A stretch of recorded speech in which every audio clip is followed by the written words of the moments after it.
Hey guys, welcome back. So we're finna talk about probably the most terrifying comic book you ever read in your whole life. Because man, like straight up, like if you take Carnage and you do a series where he's just running through, ripping across, and just cutting everything up left and right, that would be one thing. But in Absolute Carnage, it's more so his presence and his timing, which is the bone-chilling factor. And I just love how Donny Cates is bringing that horror element in its purest form to this character in a way we've never experienced. So let's get into it. But first, if you're new to the channel, be sure to subscribe to catch the spills every week. And don't forget to hit that bell up top so we can squat up in the comments for the first hour. Alright, so getting into Absolute Carnage issue 3, we have dove in well into the land of terror, with Miles getting taken under by the Carnage symbiote, which is something we've never seen before, which is also followed up by another thing we've never seen before, and that being the inner perspective of someone being taken over and forcefully inducted into Carnage's army. And if you ever seen Get Out, it's very much like they in a sunken place, with him sinking into this red and black void and not really in control of what his physical body is doing, with him sinking deeper and further away from conscious control, with that symbol of Knull, which is at the top, which is now in control. And it's crazy with all the parasitic hands reaching and pulling him deeper, but it almost makes you think like if he can muster enough strength to pull off like a Venom blast or something and destroy that symbol, then possibly he could gain conscious control back. But as far as what everyone else sees on the surface, the visual is very much like your doppelganger Spider-Man with the 6 arms like we were talking about on Instagram. Like, it is super crazy. But at this point with Eddie Brock, who is trying to get Scorpion out of there, and he's more or less stopped by Miles before he can do so, you also had Norman Osborn, who's here as well. And when Eddie tells him that he's trying to help Normie, that immediately gets through and it gets his attention, which also gives you like this glimmer of hope that there's something redeemable about Norman. But keep in mind, Carnage never took over Norman's mind. Like Cletus Cassidy expresses that he just gave him a symbiote, like literally for his own amusement. But also, while this has been going on, both Eddie and the Venom symbiote have been arguing amongst each other, with the symbiote just wanting to kill them and get it over with. Like it wanted to kill Miles, it wanted to kill Norman Osborn, and it nearly kills Norman, like stabbing him in the chest, even though Eddie refused to do so. And this isn't something new as far as the Venom symbiote wanting to go extreme and having this major conflict with its host. And it's almost exactly what we had seen like with Angelo Fortunato, like we had talked about in the chapter 2, chapter 3 video. But with Eddie refusing to kill Norman Osborn and running to where the Venom symbiote just stood there, but eventually the Venom symbiote reluctantly agrees to help Eddie save Scorpion and spare Norman's life. But with doing this, he lets Eddie know 2 things, like 1, if we lose, don't be mad at me because I tried to do what needed to be done, and 2, if you're not strong enough to do it, then when the time comes, I will find somebody who is. Which is exactly like what we talked about in the issue 1, chapter 2, chapter 3 video, when we went back through the history of Angelo Fortunato, who the Venom symbiote had considered to be too weak, so he left him in midair and let him fall to his death, both making the judgment call that he was too weak, but also killing him by letting him fall to his death and moving on. And that's something that let us know prior to this point that what the Venom symbiote is saying right now, like, he means it. But leaving away from the madness with Norman and Miles, Eddie brings Scorpion back to Rex Strickland's safe house,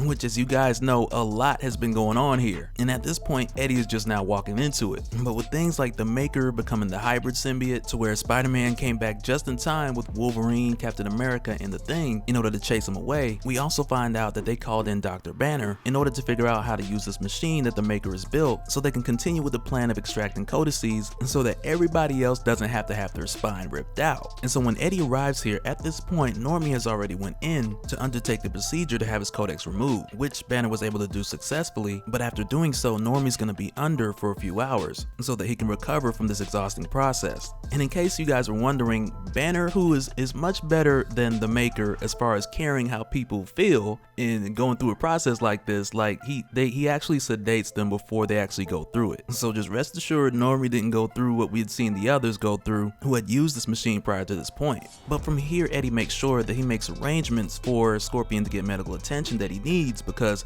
dude can't feel his legs. And this whole time people been explaining stuff and getting reacquainted, he's like, yo, will somebody get me to a real hospital? Oh man, poor Scorpion. But with Eddie, who finally gets to see his son Dylan, who still thinks that him and Eddie are brothers, even though he's had a number of very on-the-nose hints. But with everything going on so quickly and so suddenly, I'm gonna give Dylan a pass. But one of the first things that Dylan addresses when he sees Eddie is that he got a new cat. And it's actually here what we find out that Sleeper has escaped from the Maker's Jar. He got a little feline host for the meantime, and this is like the first time that Eddie or the Venom symbiote have seen Sleeper since Venom first host. And it was like a little funny to me in my mind, like when I seen this, because I just pictured this little cat crawling around Dylan and just being like, you know why I'm here? And come to think of it, Sleeper's almost spot on with that Seattle Seahawk green. But that's neither here or there at the moment. But for those of you who are new here and not exactly sure who Sleeper is, I got links down in the description for like his first appearance in Venom first host, and also throughout this playlist where we talk about the main event and also a lot of the tie-ins with Absolute Carnage. I also get into the return of Sleeper, including the reason why he left, but during the time he was gone, him meeting Knull, and why that sent him in a rush to get back to Earth. But at this point, with them sorting out who's gonna go next and have their codex removed, Spider-Man lets them know that he's gonna go absolutely last, and mainly because he feels responsible for being the reason that the Venom symbiote is even here. But keep in mind, at this point, there's so much more of the history that Peter Parker's not aware of, as far as S.H.I.E.L.D., Rex Strickland, even further back to Beowulf. Like, Peter doesn't know at this point that Earth's problem with symbiotes predates him and Secret Wars by ages. And even though the Venom symbiote is telling Eddie to let Peter know so he doesn't carry that burden, Eddie doesn't tell Peter anything.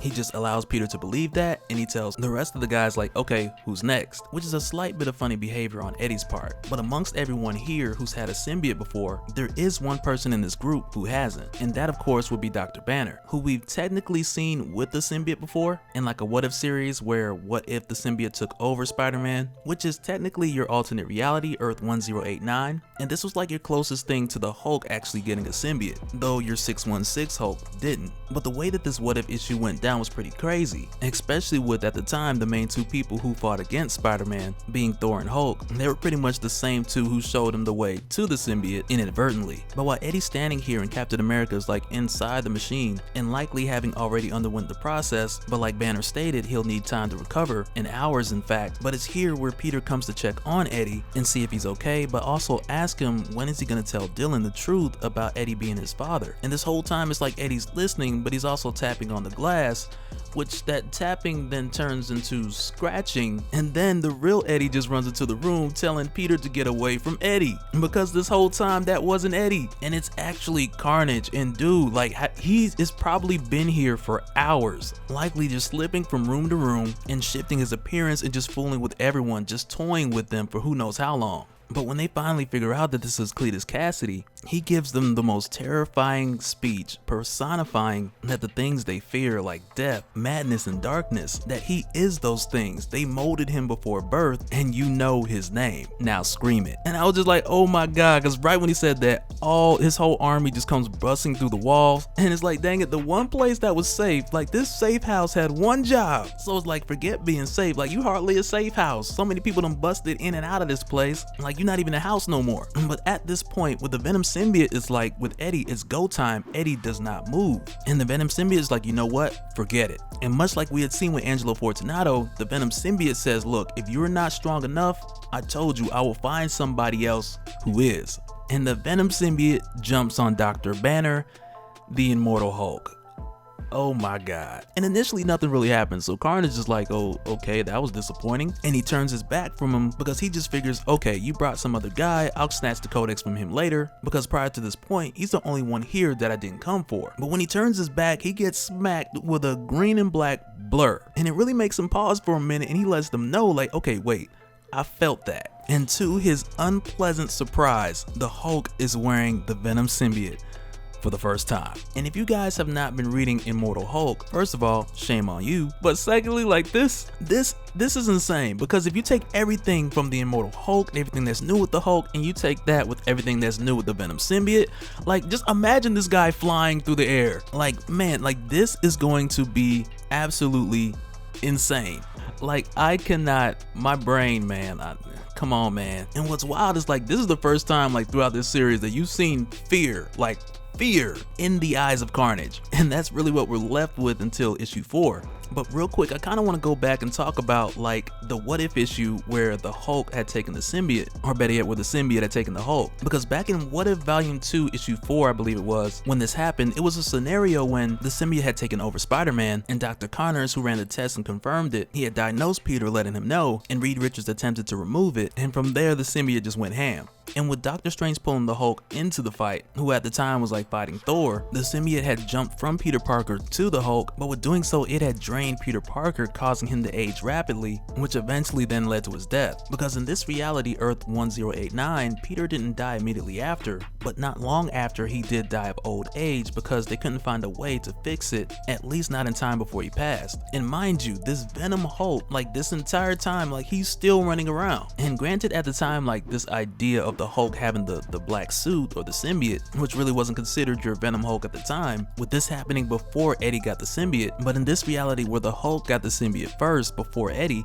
the results look very much like Venom with slightly better teeth, which in retrospect is like no comparison to what we're seeing happening now, with both parts of this symbiosis having significant upgrades since then. But one thing that's pretty crazy that we can probably pull from that alternate reality that may apply here, we don't really know yet, but one of the things that may apply is like later on when they send Thor to go up against this symbiote Hulk, the symbiote lets him know that he has achieved true symbiosis, which is one part that I think we may see. But as far as how the rest unfolds, I doubt we'll see it go down the same way, because when this symbiote Hulk faced up against Thor, and Thor is able to separate the symbiote from Banner, we also find out that this symbiote had taken the Hulk from Banner, which again, I doubt that's a direction that any of this is going to go in Absolute Carnage, as far as the Hulk being completely removed from Banner, and mainly because we know that the Hulk isn't an addition to Banner, but much like how it's thoroughly explained in Immortal Hulk, that from conception all the way through birth, the Hulk has always been a part of Banner in some form or fashion.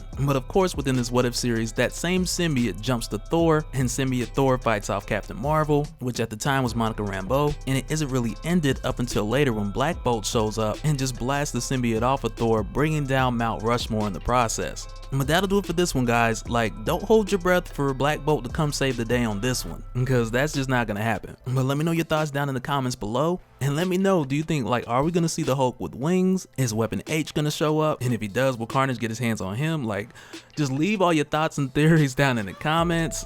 Man, that would be ridiculous. But leave your thoughts and theories down in the comments, and we'll do it again in the next one. Alright, later.